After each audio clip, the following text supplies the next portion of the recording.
Breaking आप सभी का स्वागत है। इस समय हम बलिया जनपद में हैं और मामला आज का ऐतिहासिक है। ऐतिहासिक इसलिए कि 18 मार्च 2004 को एक ऐसी घटना हुई थी जनहित के मुद्दे पर पूर्व विधायक राम इकबाल सिंह के साथ, जो कि शोषित वंचित दलितों के मुद्दे पर बात को मनवाने के लिए प्रशासन मान नहीं रही थी। उन्होंने थाने का घेराव किया, वहां पर कुछ साजिशें हुई, जिसका नतीजा यह हुआ कि वहां पर मर्डर तक हो गए और राम इकबाल सिंह उसके मुजरिम ही बन गए। 21 साल बाद फिर वही इतिहास दोहराया गया और कहीं ना कहीं उस इतिहास में राम इकबाल सिंह को आज जबरदस्त सफलता मिली है। कोर्ट ने इनको बरी किया है।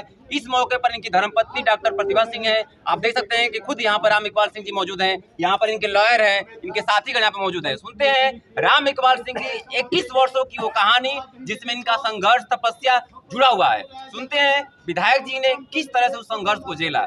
विधायक जी, कहा जाए तो आप शुरू से देखा जाता है कि बलिया के लिए नहीं, पूरे समाज के लिए आप लड़ते रहते हैं। शोषित वंचित दलितों के मुद्दे पर हमेशा आप कहीं ना कहीं आपकी टकरात होती रहती है। व्यक्तिगत आपका कभी ऐसे में सुनने नहीं आया कि आपको कोई मामला रहा है, लेकिन जब आप नगरा का गोलीकांड हुआ 2004 में, इस पर आपकी क्या प्रतिक्रिया है जो आपको मुजरिम बनाया गया? नगरा गोलीकांड तो सर्वविदित है। एक पिछड़े वर्ग के भाजपा के कार्यकर्ता जो जिला मंत्री भी थे भाजपा के, राम परवेश चौहान जी, उनके ऊपर कुछ असामाजिक तत्वों ने हमला किया जो उस समय की सरकार से संबंधित थे, और उन लोगों ने इतना उस पर हमला किया कि वो आदमी कोमा में चला गया। नगरा एसओ स्वयं उठाकर ले आए थे। उन्होंने आईपीसी की धारा 308 लगाया था। थोड़े दिन बाद सरकार का दबाव पड़ा, कई मंत्री लोग थे सपा सरकार में, और धारा बदलकर 147, 148, 323 कर दी गई। उसके विरोध में हम लोगों ने 18 मार्च को प्रदर्शन करने का फैसला किया था। हम लोग प्रदर्शन के साथ गए, अंदर हम लोगों को बुलाया गया। अंदर एडिशनल एसपी और एसडीएम रसड़ा और सीओ रसड़ा सब लोग बैठे थे। हम लोगों ने अपने विषय को रख ही रहा था। तब तक भीड़ में विरोधी दल के कुछ लोग शामिल हो गए होंगे और लोगों ने ईंटा पत्थर चलाना शुरू किया। तदुपरांत पुलिस ने भयंकर लाठीचार्ज किया। लाठीचार्ज में पुलिस कंट्रोल नहीं हुई, तब उन लोगों ने फायरिंग शुरू की। पहले तो हवाई फायरिंग की, आंसू गैस के गोले नहीं छोड़े, फिर सीधा फायरिंग कर दिए, जिसमें 2 भाजपा कार्यकर्ता मारे गए पिछड़े वर्ग के, राम परवेश चौहान के समर्थन में, भाजपा के आंदोलन में हरेंद्र राजभर और पासवान। तो इसके बाद 24 लोगों को बहुत बुरी तरह गोली लगी। 24 लोगों को गोली लगने के उपरांत भी कई सौ लोगों के हाथ पैर टूटे लाठी डंडे से पुलिस के, और उल्टे हम ही लोगों को 20 लोगों को 302 का मुलजिम बनाकर आजमगढ़ जेल में डाल दिया गया। तब से 3 महीना हम लोग जेल में रहे। इसके बाद माननीय न्यायालय ने जमानत दी हम लोगों को।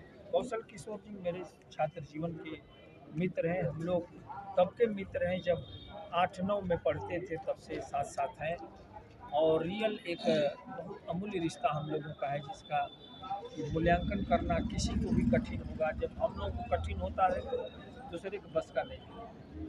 ये इस मुकदमे को अपने जूनियर साथियों के साथ इन्होंने आज 21 साल से लड़ रहे थे। इन्होंने ही जमानत भी कराई थी। इस मुकदमे में कितनी तारीखें पड़ी, कितने गवाह गुजरे, बड़ा कठिन है। 56 गवाह गुजरे हैं, जिसमें पूर्व एडिशनल कमिश्नर, पूर्व जिलाधिकारी, पूर्व डीआईजी, इन सारे लोगों के अलावा पूर्व थानाध्यक्ष, पूर्व कोतवाल रसड़ा, इन सारे लोगों की 56 लोगों की गवाही हुई है। हम माननीय न्यायालय के आभारी हैं कि हमारे अधिवक्ता की बातों से वो सहमत हो गए। इनके तर्कों से सहमत होते हुए उन्होंने आज केस से हम लोगों को संदेह का लाभ देते हुए बरी कर दिया। आज उन लोगों पर एक कड़ी तमाचा है जिन लोगों ने हमें 302 का मुलजिम बनाया, जिन लोगों के अधिकारियों ने और जिन लोगों ने बयानबाजी करके हम लोगों का ज़िंदगी को ख़राब करने की कोशिश किया। लेकिन हमें फ़ख्र है, हम गरीब के लिए खड़े थे, हम उस कार्यकर्ता के लिए खड़े थे जिस कार्यकर्ता के पास एक झोपड़ी पीडब्ल्यूडी की ज़मीन में थी, उसी में रहता था, उसके सम्मान में खड़ा हुए थे, और हम 302 के मुलजिम बनाए गए, आज बरी हो गए।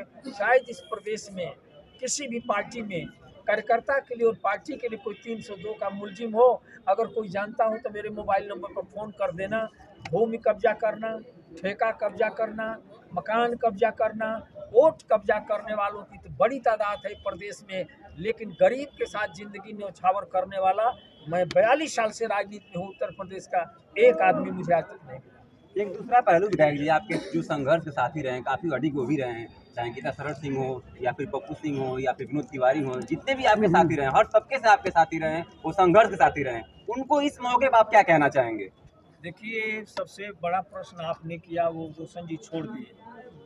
जो हमारे साथ के साथी हैं, मैं आदमी कमाया हूँ, दौलत नहीं। मैं सौभाग्यशाली हूँ कि जितने लोग, चाहे वो गीता शरण सिंह जी हों, विनोद तिवारी जी हों, चाहे देव नारायण प्रजापति हों, चाहे पप्पू सिंह हों, चाहे राम प्रताप वर्मा हों, चाहे जवाहर सिंह हों, जो हमारे साथ 20 कार्यकर्ता थे, उसमें 3 लोग मर चुके हैं। कोई अडिग, सारे लोग अडिग रहे। कोई प्रशासन के तरफ से जाकर हम लोगों के खिलाफ न बयान दिया, न गवाही दिया। हमारे पास वो कार्यकर्ता हैं, वो गढ़ा हूँ जीवन में, इतना लड़ाया हूँ जनता के लिए कि वो सोना है, उनमें गिलट नहीं मिल सकती है। न ही वो लिपस्टिक लगाकर फेसबुक पर चेहरा डालते हैं, न ही वस्त्र बदल बदल कर 5 बार फेसबुक पर अपना परिचय डालते हैं, क्योंकि ये तो वो लोग करते हैं जिनके पास कोई आम आदमी के लिए एजेंडा न हो। यही कारण है कि आज भी एक चीनी मिल चलाओ का एजेंडा अपने साथियों के बल पर ही ऐलान कर दिया है और दस्तखत कैंपेन शुरू है। 1 लाख लोग होंगे तो माननीय मुख्यमंत्री वो दस्तखत भरा सारे बंडल सौंपेंगे और रसना में चीनी मिल चलेगी। और उसके साथ जो पेट्रोल बनाया जा रहा है, एथेनॉल, रसना की गन्ना मिल में एथेनॉल भी बनेगा, ये पक्का है। मिल भी चलेगी, एथेनॉल भी बनेगा। दूसरा एक अहम पहलू है विधायक जी, अगर बात ना की जाए तो कहीं ना कहीं वो बेईमानी होगी। आपकी जीवन संगिनी, आपकी जीवन साथी डॉक्टर प्रतिभा सिंह जी, आपके साथ संघर्ष में हमेशा आपसे कदम से कदम मिलाकर चलती रही, आपके साथ सहायक के रूप में वो काम करती रही, उनके बारे में क्या कहना चाहेंगे आप? देखिए, इस तरह तो मैं कह दूँ तो आज तो इनके बराबर की राजनीति में शायद इस देश में कोई महिला हो। मैं सबको जानता हूँ, इनमें भी वो सारी योग्यता थी। इन्हें भी मनोज सिन्हा, बाबू केदारनाथ सिंह, पूरे एमएलसी बड़े कोशिश की बीएचयू उपाध्यक्ष का चुनाव लड़ाने के लिए। हमने मना कर दिया इनको कि नहीं, घर 2 ही आदमी का है, 2 बच्चे हैं, वो कैसे जिएंगे। फिर माननीय राष्ट्रीय अध्यक्ष आज जो रक्षा मंत्री जी हैं, इसको उपेंद्र तिवारी जी और वे जानते हैं, देवेंद्र यादव जी अभी थे आज, उन्होंने भी कहा था उस समय कि आप बांसडीह से इनको लड़ाओ। हमने कहा कि एक घर में 2 लोग कैसे चुनाव लड़ेंगे, 2 ही आदमी का घर है। तो इन्होंने बड़ा त्याग किया। और तो और इन्होंने, आपको मैं बता दूं, मैंने कहा ना कि बहुत बिरले लोग होंगे। मैं इस प्रदेश के बड़े माफियाओं से आम कार्यकर्ता के लिए काम, अखिलेश मिश्रा परिवार के लिए, मैं जिसमें 3 मर्डर हुआ था, मैं लड़ा, बाकी लोग भाग गए। पूरा छात्र नेता, छात्र समुदाय, उस समय लोग कहे थे कि उस पर लड़ना है, भाग गए लोग। मैं भीड़ खड़ी थी, 3 लाश रखी थी, अकेले जाकर खड़ा हो गया। और मैं इसमें इतना लड़ा कि 6 बरस मुझे लड़ना पड़ा। 6 साल हम लोग 5 बजे हॉस्टल का गेट बंद हो जाता था, जब 15-20 स्कूटर इकट्ठा होती थी तब हम लोग निकलते थे। प्रशासन ने हम लोगों को 7 राइफल बंदूक की लाइसेंस भी दिया था, 7 खरीदवाया भी था। हम लोग के पास पैसा कहाँ थे, हम लोग बीएचयू की दवाई नहीं बेचते थे, जबकि 2 लाख लोगों को बीएचयू में दिखवाया, भर्ती कराया, 38,000 यूनिट ब्लड डोनेट कराया हूँ। 18 साल में मैं चाहता तो उसी समय करोड़पति हो गया रहता, लेकिन नहीं, सेवा किया है। इसीलिए सर उठाकर चलता हूँ और दुनिया में किसी से नहीं डरता हूँ, चाहे कोई भी हो। जो सही बात हो उसे कहना जरूरी है, जो सही बात हो उसे मैं कहता आया हूँ। इसलिए इन्होंने अनेकों मौके पर साथ दिया, अनेकों मौके पर इन्होंने कभी मना नहीं किया। जब गैंगवार भी रातों दिन ढूंढती थी, 14 लोगों को 19 महीना जेल में बंद कराए थे। रोज खबर आती थी रामपाल से मार दिए जाएंगे। मैं यहाँ से मऊ में भी लड़ा, जब आतंकवाद की घटना हुई थी नरीमन पॉइंट पर मुंबई में, तो 2000 से ऊपर लोग जुलूस लेकर मऊ में गया था। लेकिन इन्होंने कभी मना नहीं किया कि आप माफियाओं से क्यों टकराए हैं।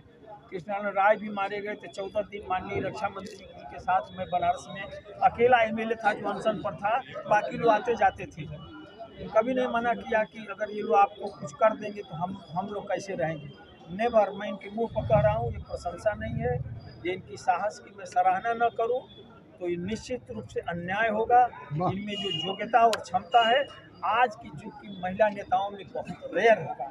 धन्यवाद। ये थे फायर ब्रांड नेता और पूर्वांचल किसान कहे जाने वाले राम इकबाल सिंह। अभी इनकी धर्मपत्नी डॉक्टर प्रतिभा सिंह जी भी हैं, उनसे हम बात करेंगे। मैडम, जिस तरह से देखा जाए कि एक पत्नी के लिए पति परमेश्वर का रूप होता है, लेकिन वो परमेश्वर जब किसी संकट में आता है, 2004 में गोलीकांड होता है, आपके पति फंसते हैं, कई एलिगेशन लगते हैं, कई धमकियां मिलती हैं, उस समय आपकी सोच और दशा क्या होगी? पहले तो मैं ये कहना चाहूँगी कि हमने उसको कभी संकट समझा ही नहीं। तो आप कह रहे हैं ना कि संकट की स्थिति आई, संकट कभी नहीं आया। संघर्ष था, कभी चरम पे जाता था, कभी नीचे होता था, और उसके लिए हम लोग तैयार थे। संघर्ष करना है जीवन में, तो संघर्ष के लिए तैयार। आज जब 21 वर्ष बाद ये कोर्ट ने आपके पति को वरी किया है, जो कि समाज में एक अपने अमूल्य योगदान के लिए जाने जाते हैं, कैसा महसूस हो रहा है आपको? मुझे विश्वास था, और मेरे विश्वास और पुख्ता हुआ है। मैं जानती थी कि यही न्याय की जीत होगी, और इसमें रंच मात्र भी मुझे संदेह नहीं। विधायक जी के जो संघर्ष के साथी रहे हैं, जो उनके हर पल के साथी रहे हैं, सुख दुख के साथी रहे हैं, उनके बारे में आपका विचार क्या है? इस मौके पर क्या कहना चाहेंगे वो आप? सब मेरे लिए अनमोल रतन है। मेरे लिए उनके लिए और कोई नाम नहीं है। मेरी सबसे अमूल्य थाती हैं वो लोग, और इससे अधिक मैं उनके बारे में कुछ नहीं कह सकती। तो आप देख सकते हैं कि राम इकबाल सिंह की पत्नी, धर्मपत्नी डॉक्टर प्रतिभा सिंह भी उन्हीं की तरफ फायर ब्रांड और विवाद टिप्पणियों के लिए जानी जाती हैं, और जानी भी जा रही हैं, बोल भी रही हैं। उनका कहना है कि वो संघर्ष का समय था, संकट का समय नहीं था।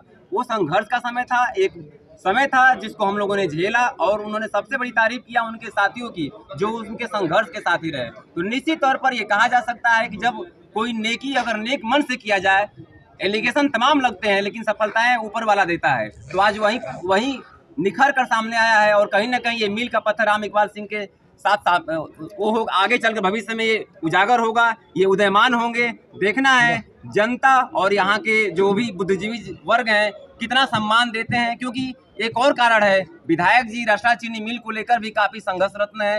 अभी उनके द्वारा पिछले दिनों जिलाधिकारी कार्यालय पर सैकड़ों ट्रैक्टर और हजारों किसानों के साथ में इन्होंने यहाँ पर धरना प्रदर्शन और मुख्यमंत्री जी को याद दिलाया था। देखते हैं एक चीनी मिल का संघर्ष कितना काम करता है। बलिया से अरविंद सिंह।